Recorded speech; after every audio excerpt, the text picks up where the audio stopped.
Arsenal have just been eliminated by Bayern Munich in the Champions League quarterfinal, and I'm here to tell you how Arsenal can win the Champions League. And not only that, right now they're 2 points behind City. It's a very big possibility that Man City will win the Premier League again for the 4th time in a row.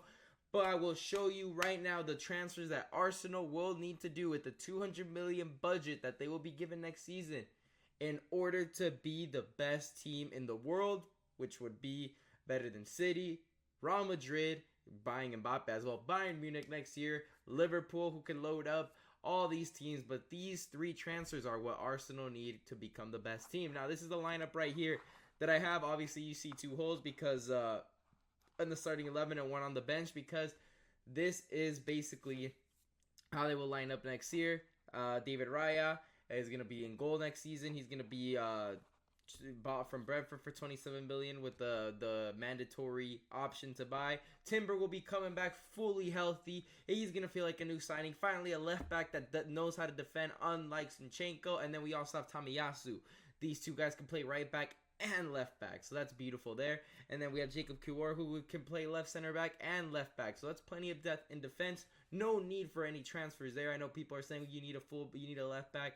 That's gonna be Timber and Ben White on the right. No, lad. Timber's gonna be our starting left back. Tomiyasu will be the backup on for the right back position and the left back position. And then if there's no Tomiyasu, new Timber, then Jacob Kiwior can play left back. And then for the right side, well, Timber and Tomiyasu can play right back. The center backs, obviously, we have these guys, Jacob Kiwior in the back, and then Timber can also play center back. Then Declan Rice is the CDM. We play best when Declan Rice is the central defensive mid. At the beginning of the season, you know, at first he was playing the number 8, then he went to CDM. We were dominating, we were winning, and then we put him at number 8, Jorginho CDM, and it was working for a bit. But when Kai Havertz would come in, it seemed like it didn't really work because Kai Havertz was too attacking. But if we bring in a better center mid, a better number 8, I believe we can get the best out of Declan Rice at this number 6 position. And then Odegaard obviously will be the number 10. Bukayo Saka, Martinelli stay at the wingers now with these transfers. We are going to be signing a striker and a backup striker, all right? So at the right wing with depth is Saka and Gabriel Jesus. On the left, we're going to have Martinelli and Trossard. Now, no more Gabriel Jesus striker because we're signing 2 strikers. Kai Havertz can also play striker if needed and also fill in for Martin Odegaard or even play the 8 like he's done. It just, he needs more time adapting there. I don't believe we've been very successful with him playing center mid.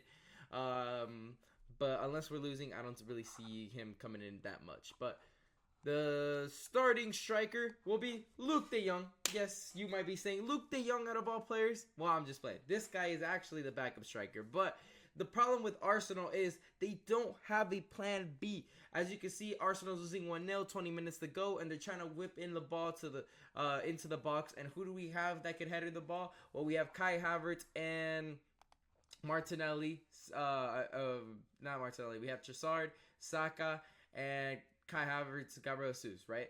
Those lads are not going to get the end of a header. Luke de Jong will, and he's a perfect guy to put in when you're down 1-0.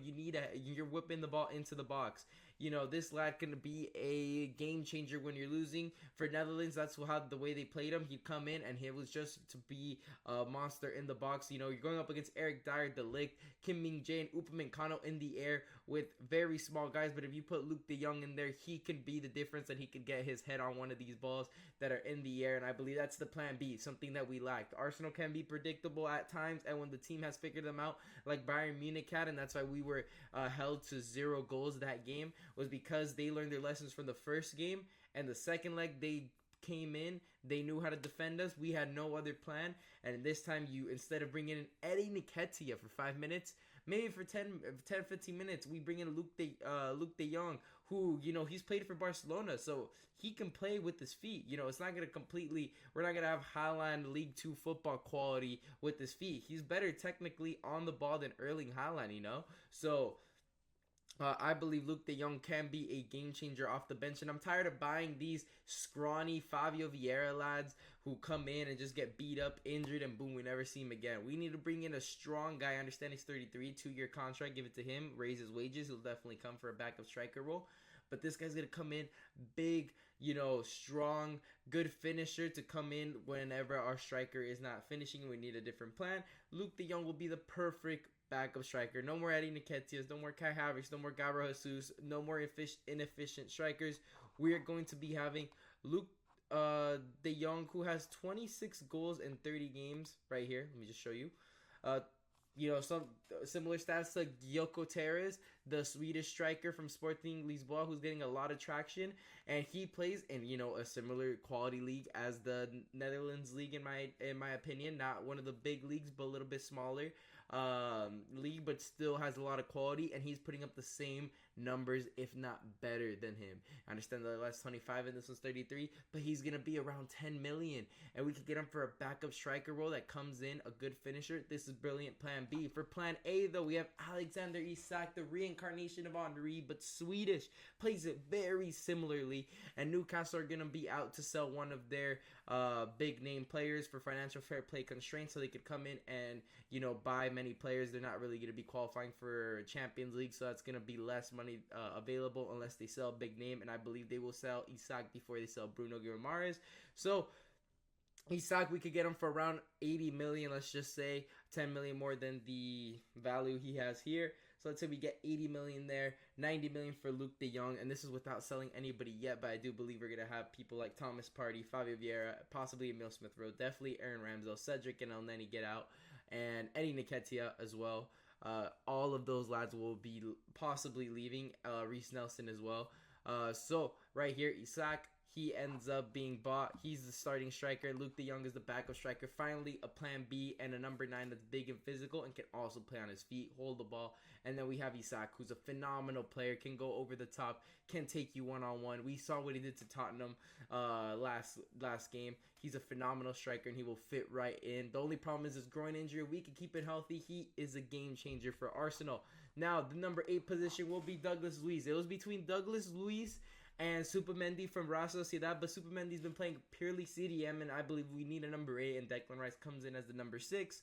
And Douglas Luiz has been playing a lot of the number 8 this season, a 4-4-2 though as a center mid. He goes up and down the pitch though because Unai Emery requires that from him, and he's a great finisher. He's a lot more goals this season due to his new role as a center mid, a bit more attacking than he was last season. Only 8 games this season starting as CDM and 30 games starting as a central midfielder. He could be a great player to be at number 8. He's going to drop back. It's going to be great for transition with him and Declan Rice. Instead of having Kai Havertz or Emil Smith-Rowe or Jorginho that don't have the legs that Douglas Luiz does, and we're going to be a lot better transition-wise. We won't be countered as much. Defensively, he's great, and he has a great shot. When it comes to set pieces, we're not going to have those BS Bukayo Saka last-minute corners that he couldn't even get it over the first man on Bayern Munich's first post.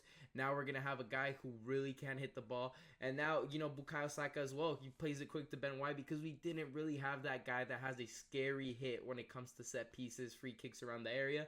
And Douglas Luiz brings that. Douglas Luiz can hit a ball, top of the box that could really scare Neuer. We didn't really have that. How many goals have we scored directly from free kicks, huh? 0 this season. He's going to come in and he's going to be a threat. We were good at corner kicks. We're going to be even better with him taking them.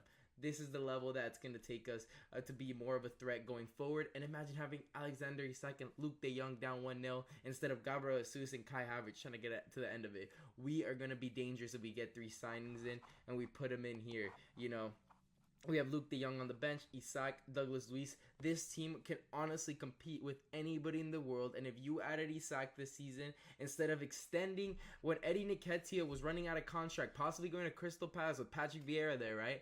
If we would have gotten Isak instead of extending Eddie Nketiah, we'd be right now playing against Real Madrid. I'll tell you that right now. We would have gone through 5-3 on aggregate. Let's say that because Isak would have allowed us to score many goals in Munich and many goals in the Emirates. But instead, we got stuck. I'm fuming here because that was a very bad move. Extending Eddie Nketiah, who plays 5 minutes. 5 minutes against Bayern in the second leg. And you know what he came in and did? Absolutely nothing. Header over the top. He gave that a nice little souvenir for one of the Bayern kids, you know. Absolutely outrageous that we kept him. He should be sold. First one on the market, first one gone. Put him in the Alexander Isak. They have interest in him. Boom. 30 million off the price. You could have Eddie Nketiah. Oh, another 20 million. You could have Aaron Ramsdale as well. Look at that. Now you have a goalkeeper and some money and a striker to replace him. But this is going to be phenomenal. Leave a comment down below who else you think Arsenal should sign. I believe these are the only 3 signings. Obviously, though, if one of these 3 players from Real Madrid are listed after Mbappe signs and Jude Bellingham goes back to the midfield between Camavinga, Chouameni, and Fede Valverde, if one of these 3 guys are sold, Arsenal, drop everything you're doing and buy one of those. But I don't believe any of those would be sold, so that's why I went with Douglas Luiz instead. But anyways, make sure to leave a like and subscribe.